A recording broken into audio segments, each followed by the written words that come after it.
एक तो ये जो डीकोलोनाइज भी करना है ना, बुनियादी तौर पे ये एहसास दिलाना है कि आप ह्यूमन हैं और आप किसी भी दूसरे ह्यूमन के बराबर भी हो सकते हैं, बल्कि उससे ऊपर भी हो सकते हैं, नीचे भी सब कुछ हो सकता है। तो कोई भी खास रेस जो है वो दूसरी रेस से आगे नहीं होती। तो उसके लिए अब अच्छा, हमारे ये देखा हमने कि हमारे एक उस्ताद थे, वो बड़े अच्छे उस्ताद, लेकिन वो किताब को कहते हैं, किताब में ये लिखा हुआ है, किताब को वो जिस तरह अगर हम वो जंतरी के तौर पे समझना, उससे मैंने देखा कि वो जब कभी नई बात होगी ना तो वो वहां पे स्टूडेंट अटक जाते हैं और वो इस सारी जिंदगी के जी वो फलां ने ये लिखा है तो जनाब जी बड़ी खूबसूरत बात है, ऐसे नहीं है। तो फिर मैंने उस पर स्ट्रेटेजी ये बनाई कि मैं उनको एक टेक्निक सिखाता, टेक्निक बड़ी मेहनत से सिखानी कि वो उसका हर जो जुज्व है उसको वो महसूस कर सके, और महसूस करने के बाद उनके लिए टास्क ये होती थी कि वो किसी किताब को जिसमें ये टेक्निक एक्सप्लेन की गई है या किसी रिसर्च पेपर को जिसमें ये टेक्निक इस्तेमाल की गई है और उसका कोई ना कोई बुनियादी जुज छोड़ा हुआ उनको लगता है कि नजर आ रहा है, तो वो क्या करें कि उसका जो ऑथर है उसका ईमेल एड्रेस दिया हुआ था, कोरस्पॉन्डिंग ऑथर का रिसर्च पेपर में दिया होता है, उसको ईमेल करेंगे ये जो आपने बात की है ये हमारे मुताबिक ठीक नहीं है या इसकी वजाहत करें। अच्छा, तो उसमें वो जवाब रेयर कोई होता था, इक्का दुक्का जवाब आए तो वो सेटिस्फाई कर देते थे कि भाई हाँ वो स्टूडेंट गलत था, लेकिन बहरहाल स्टूडेंट को कॉन्फिडेंस मिलता था कि वो कहीं पे भी किसी से भी सवाल कर सकता है, किसी से भी वो पूछ सकता है, और ये सहीफा नहीं है, ये कुरान पाक नहीं है कि ये एक जो है ना वो आसमान से उतरी हुई किताब नहीं है या किसी ने लिखी है, इंसान है वो, उसको बहुत बड़े बड़े जो हम गिनते हैं अपने वो जो न्यूटन ने कहा, आइंस्टाइन ने आके उससे अगली बात कही। तो कैसा उसका नताइज कैसे आया, नताइज तलबा पर उसका क्या असर हुआ? तलबा शेर नजर आते थे उसके बाद इस इवेंट के, वो ईमेल जिस दिन करके आते थे ना तो उनकी चाल बता रही होती थी मुझे कि आज ये बंदा ईमेल करके आया है। वो एक और रंग में होते थे कि हम जो है ना वो जो जर्मन बैठा हुआ जिसने इतने 300 रिसर्च पेपर लिखे होंगे, हम उसको सवाल डाल सकते हैं, हम उस पर एतराज लगा सकते हैं, वो किताब जो चलती आ रही है 10 साल से, हम उस पर उनका कॉन्फिडेंस लेवल ही हो जाता है। तो डॉक्टर साहब ये साइंस एजुकेशन के हवाले से और साइंटिफिक इनोवेशन के हवाले से हमारे यहाँ जो ये बात की जाती है कि हम compete नहीं कर सकते, हमारे यहाँ सहूलियात नहीं हैं, तो इस सूरत में अब चूँकि आपके ख़ुद बारहा जो है उन्हीं बैनुल-अक़वामी जो रिसर्च के ऐसे जराइद हैं उसमें मज़ामीन छपते हैं, तो क्या सूरत हाल है साइंस एजुकेशन की? आपका अपना जो क्लाइमेट रिसर्च लैब है उसमें जो तहकीकी काम हो रहा है मयारात के एतबार से, तो किधर खड़े हुए हैं हम? और साइंस के एतबार से जो हमारी हालत है वो तो अमूमन हम यही कहते हैं बड़ी नागुफ्तबे। तो classroom, university classroom, Punjab university, आपकी क्लाइमेट रिसर्च लैब, प्लस आप चूँकि वाकिफ़ हैं ये डी कॉलोनियल आइडियाज़ से भी, इंडिजनाइजिंग नॉलेज फोरम का आप शुरू से हिस्सा हैं, तो इस पे क्या आपकी राय है कि एक तरफ गवर्नमेंट लेवल पे, ब्यूरोक्रेटिक लेवल पे रुकावटें, मसाइल, दूसरी जानिब क्लासरूम, वाइब्रेंट स्टूडेंट्स, उनका काम, तो इसको ज़रा मुख्तसरन क्या आपकी राय होगी? इसमें साइंस के अगर हवाले से देखें तो साइंस के दो हिस्से हैं, एक उसकी प्रैक्टिकल नौइयत है जिसके लिए डेफिनेटली इंस्ट्रूमेंट्स चाहिए। अब वो इंस्ट्रूमेंट्स की दस्तयाबी के लिए पैसा चाहिए, तो एक ऐसा मुल्क जिसमें वो खाने के मसाइल पूरे ना हो रहे हों तो वहाँ पे इस तरह का सूरत हाल नहीं बनती। एक दूसरा पहलू है जिसमें थ्योरेटिकल साइड है, थ्योरी को बिल्ड करना या जो फ्रीली डाटा मुयसर आ जाए उसके साथ प्ले करना, तो उसमें तो कोई कमी नहीं है। अगर कमी हो तो फिर वही इंटरनेशनल रेफरीज होते हैं, हम रिसर्च पेपर भेजते हैं, लेकिन बाहर पेपर छपते हैं हमारे भी, और बहुत से लोग ऐसे भी हैं जो हमारे पेपर्स को फॉलो भी करते हैं, तो उसमें कोई कमी नहीं है। हाँ, लेकिन अब ये तो थ्योरेटिकली स्ट्रेंथ बनती जा रही थी, लेकिन अब हो क्या रहा है, अब ये इंडस्ट्री और एकेडेमिया की कोलैबोरेशन का एक अजीब सा मतलब निकाला जा रहा है जो मैं महसूस करता हूँ। उसमें ये है कि मिसाल के तौर पे अभी कराची को पिछले दिनों वो एक जो समुद्री तूफान था वो हिट करने वाला था, बिपरजॉय, तो वो अब उसमें वो यूनिवर्सिटी से आके ये सवाल करेंगे जी अब बताएं बिपरजॉय कहाँ तक पहुंचा है, यहाँ बिपरजॉय जो है ना वो कहाँ पे हिट करेगा, इस तरह की चीजें, ये वो चीजें जो इंडस्ट्री की हैं, इसके लिए और अदारे हैं जो इस पे काम कर सकते हैं, जिसने मुसलसल वॉच रखी है। यूनिवर्सिटीज को आप जो डिजास्टर की वॉचमैन ना बनाए, इसको तकलीफ पे लगाए। हाँ, यहाँ पे आके ये सवाल ये पता करके दें हमें कि ये यहाँ पे पहले तो नहीं होता था इस शिद्दत से, अब क्यों होने लग गया, तो तकलीफ पे रखेंगे यूनिवर्सिटी को। तो आप क्या कर रहे हैं कि जो प्रोजेक्ट भी दे रहे हैं वो भी इसी तरीके से दे रहे हैं कि आप जो है ना वो इस तरह का एक सिस्टम डेवलप कर दें, या इस तरह की वो कोविड आया था तो जी वो सैनिटाइजर बनाने के फार्मूले चलने लग गए, या इस तरह के। तो ये यूनिवर्सिटीज का काम नहीं है, ये इंडस्ट्री का काम है। हाँ, जो इंडस्ट्री में आइडिया एग्जिस्ट नहीं करता यूनिवर्सिटी में बनेगा और बन के उनको ट्रांसफर हो जाएगा और यूनिवर्सिटी अब नए आइडिया पे काम करने लग जाएगी। ये एक जो है ना हायर एजुकेशन का एक सिस्टम भी एक ऐसे लगता है जैसे जानबूझ के या शायद बगैर जाने इसको, लेकिन ये एक डिस्टर्बेंस एक आ रही है। यूनिवर्सिटी से ये एक्सपेक्ट किया जा रहा है कि वो इंडस्ट्री के तौर पे एक्ट करेगी, नहीं, यूनिवर्सिटी क्रिएट करती है, नई बात करती है और दे देती है यूनिवर्सिटी।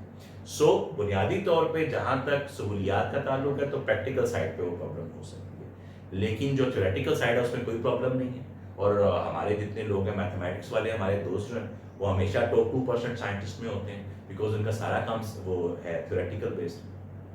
प्रैक्टिकल वाली तरह प्रॉब्लम में आ जाते हैं कि वो इंस्ट्रूमेंट नहीं होते। अच्छा, इसमें एक जो बात जैसे नाकदीन है, मसलन जैसे डॉक्टर परवेज़ हुदबॉय हैं, और वो इन 2% में भी जो नाम आते हैं उनके एतबार से लिखते रहते हैं और तनकीद करते हैं, और उसके अंदर के जैसे अंजुमन सताइश बाहमी के तहत एक दूसरे की साइटेशंस डाली जाती हैं, तो इसमें आपकी राय बतौर साइंटिस्ट के क्या है?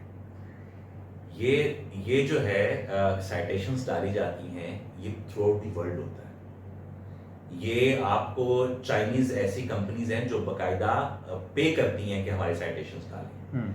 ये सब ने ऐसे ही ग्रो किया। लेकिन ये अस्यूम किया जाता है कि जो वेस्टर्न कंट्रीज़ हैं जो एकेडमिकली एडवांस्ड हैं वहाँ शायद ऐसी कोई चीज़ नहीं होती। मैं बताता हूँ ना आपको, होगा क्या कि अमेरिका ने अपना कोयला निकाल लिया आज से 20 साल पहले। उसने कहा जी कि कोयले से एनर्जी आती है, रेवोल्यूशन आएगी पूरे ग्लोब में, इंडस्ट्रियलाइजेशन होगी। ये मुझे एग्जैक्ट नहीं मालूम, 20 साल में वैसे ही कह रहा हूँ, 30 साल या 50 साल पहले जब उन्होंने अपना कंज्यूम कर लिया और हवा में बेतहाशा कार्बन डाइऑक्साइड छोड़ दी, टेम्परेचर जमीन पूरे ग्लोब का बढ़ने लग गया, और उस वक्त जाके जब कभी पाकिस्तान निकालने के काबिल हुआ तो साथ ही सैंक्शंस लग जाती हैं कि नहीं, इससे तो बड़े नुकसान हैं, या ओवरऑल थर्ड वर्ल्ड चाहे डेवलपिंग नुकसान है, लिहाजा ये इस्तेमाल ना करें। It is the same. उन्होंने जब स्टार्ट किया था तो वो कैसे था? ये जो इम्पैक्ट फैक्टर का कल्चर बनेगा ये किसी थर्ड वर्ल्ड कंट्री ने नहीं बनाया, ये इम्पैक्ट फैक्टर कल्चर उन्होंने बनाया है, ये उन्होंने ये गेम चलाई है। डिग्री जिसके पास होगी वही पढ़ा लिखा गिना जाएगा। मेरे यहाँ बैठा हुआ वो मोची जो जूते गांठता है और ऐसी मार्फत की बात करता है कि बहुत बड़े बड़े प्रोफेसर ना कर सकें, वो पढ़ा लिखा नहीं गिना जाएगा। ये उन्हीं के उन्होंने रिवाज डाले ना सारे, जस्ट कि वो मरूब करने के लिए, या ऐसे सिंपली।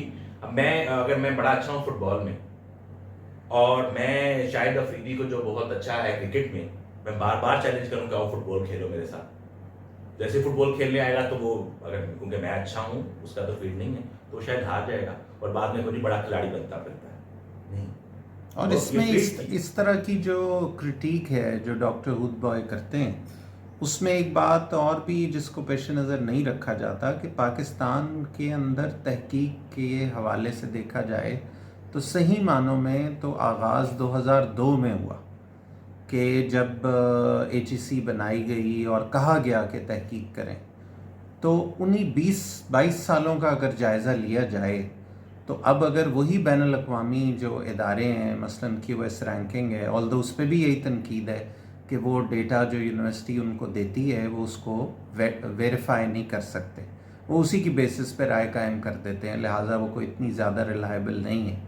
लेकिन ये एक अजीब मखमसा है कि एक तरफ इन्हीं पैमानों के ऊपर सलाहियत को जज भी किया जाता है, मगरिब की यूनिवर्सिटियाँ भी इसी पैमाने पे जज होती हैं, और हमारी यूनिवर्सिटियों पे प्रेशर होता है कि जज किया जाए, और जब उसमें शामिल होते हैं तो ये कहा जाता है कि इसके अंदर ये वाली चीज़ की जा रही है। तो रैंकिंग के एतबार से या मयार के एतबार से तो इस मखमसे का क्या हल है कि थोड़ा लाताल्लुक़ हो के इस तरह के मैट्रिसेस से और अपने तलबा को और उनके अंदर जो सलाहियत है उसको मयार बनाया जाए, या कोई और आपके नज़दीक इसका हल है? डॉक्टर हुदबॉय या इस तरह के बाकी जो है, मतलब सारी बातें उनकी गलत भी नहीं है, लेकिन इंसान होने के नाते सारी बातें ठीक भी नहीं है। आप देखें, आप यूनिवर्सिटी की रैंकिंग जो है वो तो आपकी गवर्नमेंट जो है, आपकी एचईसी, उसको तस्लीम करती है। मतलब उसकी तस्लीम कैसे करती है? वो इस तरह से तस्लीम करती है कि जब वो स्कॉलरशिप देने की बारी आती है कि जी आप पोस्ट डॉक ढूंढ लें या पीएचडी ढूंढ लें बाहर, हम फंड करेंगे उसको, तो वो कहती थी कि वो जो यूनिवर्सिटी आप ढूंढें वो टॉप 200 में होनी चाहिए अपने सब्जेक्ट में, या टॉप 100 में होनी चाहिए। अच्छा, वो जो टॉप का लफ्ज़ यहाँ पे इस्तेमाल हो रहा है वो किस बुनियाद पे? वो इन्हीं रिसर्च पेपर्स की बुनियाद पे वो टॉप पे आई ना। तो फिर जब हमारी यूनिवर्सिटी टॉप में क्यों ना आए? अब वो ये तो कुछ है। और वो जो आपने कहा ना कि 2002 में ये एचईसी या इसका जो पहला जो भी नाम था उसके साथ रिसर्च तो चल रही थी। यहाँ तो वो ढकेला गया। अगर वो पहले 10 लोग थे उनमें से एक ही रिसर्च के काबिल था तो वही किया करता था, क्योंकि उसका दिल उसमें चलता था। इसके बाद उसने इस तरह से किया कि उसके साथ 9 लोगों को और जबरदस्ती धकेला गया। जिस तरह हमारे यहाँ ये रिवाज है कि आपने बीएस भी करना और बाद में एमफिल भी करना है, या कम से कम बीएस करना है। आपको जो बाहर की दुनिया, वहाँ ऐसा नहीं मिलता। बेसिक एजुकेशन है, उसके बाद जिसने उसमें साइंटिफिक फील्ड में जाना है या टेक्निकल फील्ड में जाना है वही आगे पढ़ रहा होता है, और वो बहुत कम रह जाते हैं। यहाँ पे रिवाज है ये करना। तो ये इस तरह की हर चीज में बस कौम को ना कंफ्यूज किया हुआ है, वो किसी तरफ भी जा ना सके, उसका कोई भी रुख ना बन सके। इस तरह अभी आप कह रहे थे कि आप बहुत दफा सोचते हैं कि ये जो बातें हम करते हैं ये हम किस दोस्तों तक पहुंचाएं, लोगों तक पहुंचाएं, लेकिन जी फिर वो सेट होगा, कैमरा होगा, तो ये होगा। अब ये वो एक कंफ्यूजन ही है ना, कहीं ना कहीं बैक ऑफ द माइंड, क्योंकि हम जो टीवी प्रोग्राम देख रहे हैं उन्होंने कंटेंट को छोड़ के सारा का सारा पैसा सेट पे लगाया हुआ होता है, और उसके जो पीछे म्यूजिक देने हैं और लाइट करनी है उसी पे दिया हुआ है। हालांकि अहम चीज तो कंटेंट। तो वो उन्होंने एक हमारे भी, हम आप भी उससे आजाद नहीं रहे, हमारे भी बैक ऑफ द माइंड पड़ा हुआ है कि ये चीजें होंगी तो होगा। ऐसा नहीं है, चलने दें, चीजों को बढ़ने दें। चले अगर 500 पेपर किसी ने किए हैं तो उसमें से चले 10 ही अच्छे निकाले होंगे, लेकिन बहरहाल उसने हर किसी ने, मतलब हर दुनिया में इतने साइंटिस्ट आए तो क्या सबको नोबेल प्राइज मिल गया था?